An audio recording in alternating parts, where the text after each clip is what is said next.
Good day mga tol, ngayong araw bubuksan natin yung alakansya natin. Kung naalala nyo, nakarang kong vlog, sabi ko December ko bubuksan yung alakansya natin para sa future. Yun, kasama natin ngayon walang iba, si Power Tire.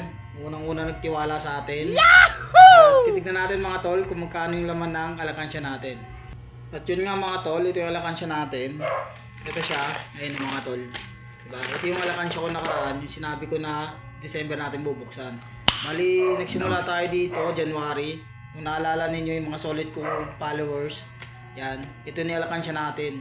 Mali, 1 year na to mga tol. Ngayon, ito yung mga tip, additional na mga customer natin na nilalagay ko rito. Pero yung kasi, nung September hanggang ngayon December, di ko na siya masyado nahulugan mga tol. Kasi kung naalala nyo, puro ulan na yun, puro bagyo na. Kaya hindi na natin siya masyado nahulugan. Pasensya nyo na yung mga sound dyan, yung mga tumatawal. Kasi maingay dito sa amin Kaya huwag nyo napansinin yun. Ngayon gagamitan natin siya ng cutter mga tol. Ito siya. Ito yung pangbukas natin dito. Tapos bibilangin natin mga tol kung ilan laman nito. Pero yung September kasi, saka yung itong December, itong beer months na to, hindi natin siya masyado nahulugan. Gawa nga ng puro ulan-ulan na, yun. Oh shit! Kaya hindi natin alam kung magkano laman. Pero hanggang dito na siya mga tol. Dito na siya. Tagbe-20 to mga tol.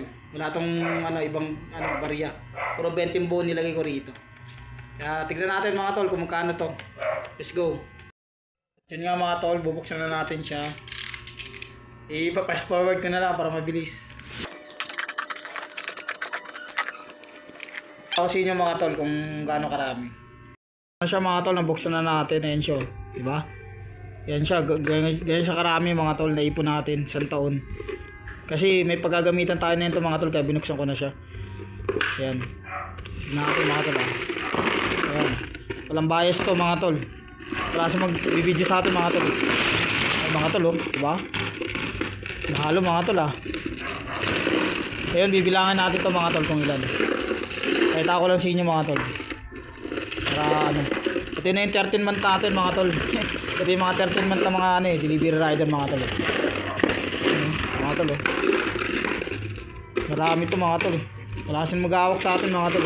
Ubuhos ko muna lahat mga tol mga tol, ito na yung naipon natin sa loob ng isang taon natin pagiging isang Lalamove rider. Ito yung mga tip, additional yan. Halo-halo na to mga tol Kasi pag nagkaroon na ako ng 20 sa lagayan ko ng pera, pag nagde-deliver tayo, ay nainuhulog ko dun para ito yung sinasabi lang 13 month pay yan. Ito na yun mga tol. Yun, tignan natin kung magkano to, bibilangin natin. At yun nga mga tol, nandito na tayo sa bilang time. Yan, binibilang na natin yan isa-isa. Bali ang ginawa ko dyan, na-range ko siya pataas. 400 kada isang tumpok. 400 siya mga tol. Ito mga tol, makakatulong to sa mga natin, kapwa delivery rider.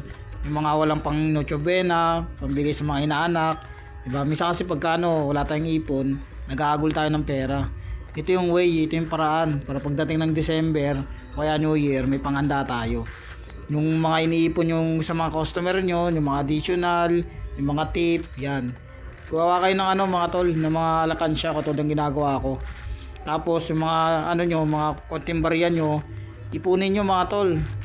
Kung lalo na kung isa kayong delivery rider, ipon lang kayo ng ipon. Tapos pagdating ng December 25 o kaya 31, 30 o kaya 24, buksan nyo mga tol. Parang nyo lang din, gift nyo sa sarili nyo, di ba? Kasi sa pagiging isang delivery rider mga tol, walang walang 13 month, di ba? Pansinin nyo, wala tayong 13 month. Kaya ito yung mga way para magkaroon tayo ng 13 month. Para meron tayong pang Noche Buena kahit papaano.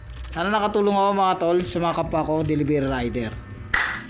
Sakto mga tol, sakto lang yung arrange niya. Walang sobra, walang kulang. Ngayon, titignan natin kung magkano to mga tol. Mga tol, ito na yung mga naipon natin. Tinumpok ko na siya na maayos, in-arrange siya natin. Bali kada isang ganto, yan isang ganto. 400 yan mga tol. 400 yan, binilang ko. Bali meron tayong 1, 2, 3, 4, 5. 5 tumpok.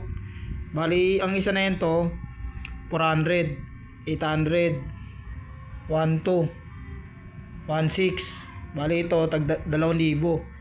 Bali kada isa dyan, 2,000.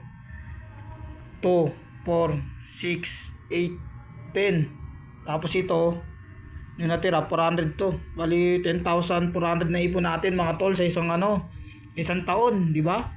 Sa mga tip, additional lang yan mga tol, di ba? Dinaig pa natin yung 13 month mga tol ng mga nagtatrabaho, di ba? Tsaka tsaga-tsaga lang talaga mga tol. Tsaka ipon-ipon talaga. Ayan talagang the best na way. Bali nakipon tayo ng 10,400, di ba? Sa isang taon. Doon sa loob ng alakansya natin, PD Bank natin. All goods na mga tol. Kaya maraming salamat sa patuloy na sumusuporta sa akin. Yan. Sa mga nagko-comment, like, share. Yan. Sa mga kapwa ko delivery rider, gawin nyo yung mga ganitong diskarte mga tol. Ngayong January, ganun rin gawin nyo mga tol. Mag-ipon kayo kada 20, mga tip, additional. Tapos pagdating ng January, buksan nyo mga tol. Sigurado. Ganito maiipon nyo. Actually nga yung September, di pa natin nahulugan to masyado eh. Estimate ko mga 14,000 to 13,000 ganun. Kaso, syempre, wala tayong magagawa. Nangyari na yan mga tol. Pero, isa to sa mga tip ko. Lalo sa mga delivery rider na katulad ko. Ganitong gawin nyo mga tol. Yung mga 20, ulog nyo sa alakansya. Sana, nakakuha ko ng inspirasyon sa inyo mga tol. Kaya hanggang dito na lang. Ingat sa mga bumiyahe. Happy New Year and Merry Christmas. God bless sa atin lahat.